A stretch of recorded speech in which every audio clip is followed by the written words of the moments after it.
오늘의 밥 시간입니다. 1월 14일 토요일. 오늘의 밥은 민수기 8장 1절로 11절 말씀입니다.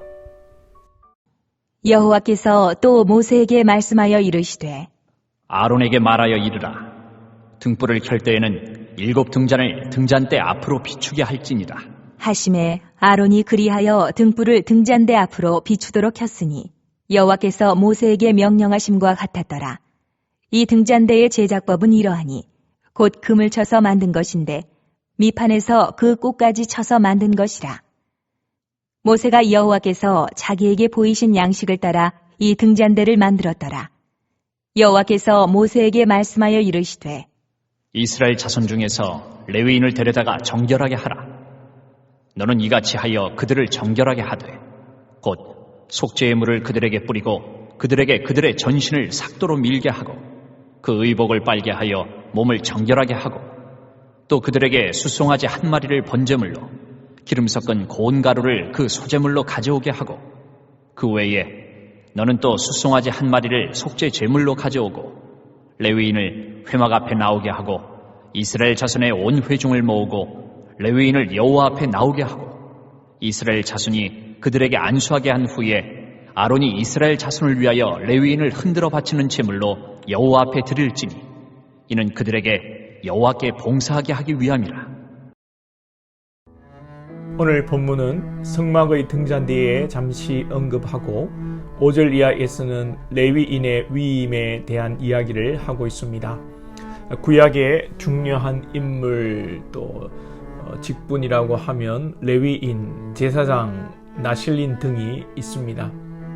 레위인이 지파로 제일 큰 개념인데 레위인 중에서 제사장이 나옵니다.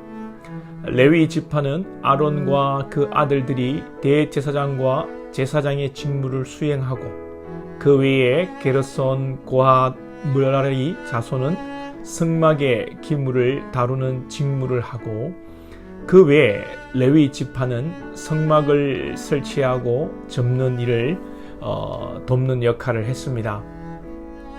제사장이 아닌 레위인은 제사장을 돕는 역할을 하는 지파로 제사장도 아니고 일반 이 백성도 아닌 애매한 경계선상에 있는 사람들입니다. 그러나 이 레위인은 오늘 말씀처럼 구별되어야 하는 사람들이었습니다. 이와 마찬가지로 우리가 세상에서나 교회에서나 어떤 명시적인 직분이 주어지거나 임무를 맡은 성도가 아니다 하더라도 우리는 구별된 성도로서의 신실한 삶을 살아가야 합니다. 여러분 그러실 수 있으시겠습니까?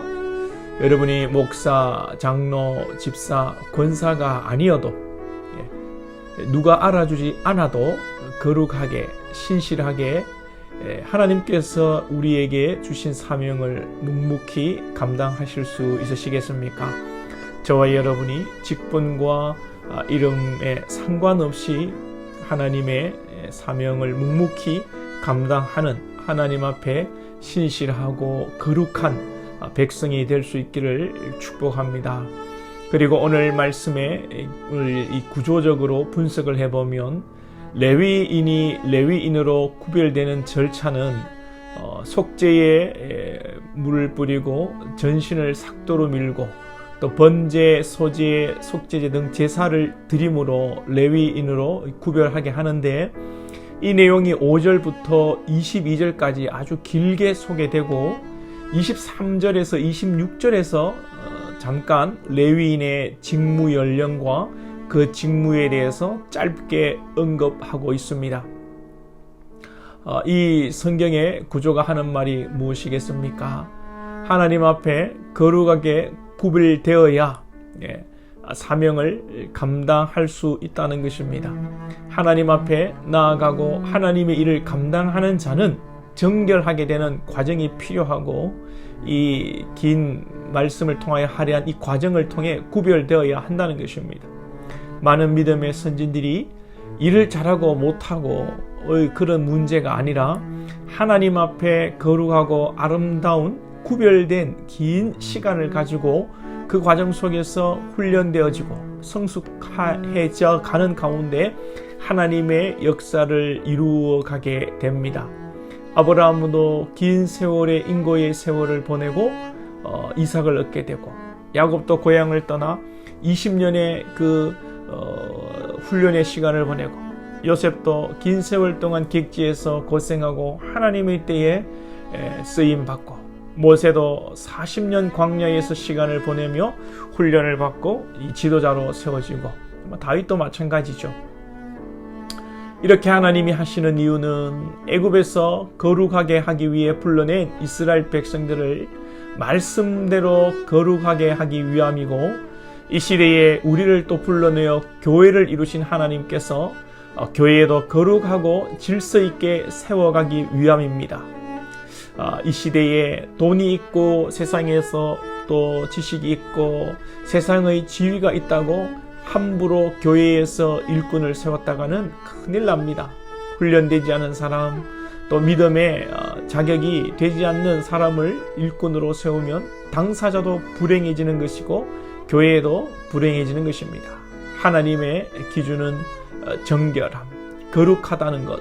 이 거룩의 본질은 세상과 구별되는 것입니다. 거룩한 백성의 정체성은 하나님 앞에 죄인임을 깨닫는 것이고, 이런 죄인을 하나님의 사랑이 덮어 구속받게 되었다는 것입니다. 그래서 하나님께서 계속하여 제사를 통해 레위인을 거룩하게 하시는데, 이 제사의 본질도 예수 그리스도의 대속의 은혜를 예표하는 것이지 않겠습니까? 이 은혜를 철저하게 깨달은 자가 교회를 은혜롭게 섬기고 사랑하고 겸손히 직무를 담당하게 됩니다. 일 잘하고 능력 있고 이런 거 별로 중요하지 않습니다. 십자가의 은혜를 알고 그 은혜에 감격하여 살고 겸손히 섬기는 것으로 충분합니다. 그러한 믿음으로 나아갈 때 하나님께서 능력과 지식과 모든 달란트와 은혜로 여러분들을 충만케 하실 것입니다. 저와 여러분이 이렇게 구별되어지고 훈련된 거룩한 하나님의 백성 되기를 오늘 또 소망합니다. 기도드리겠습니다. 하나님 아버지, 오늘 또 레위인들을 세우시는데 길게 하나님 그들을 거룩하여 구별시키는 이야기들을 하시며 또 잠시 그들의 연령의 직무의 연령과 일들을 언급하십니다. 우리에게 눈에 보이는 일을 잘 이루어내고 성공시키는 것이 중요한 것이 아니라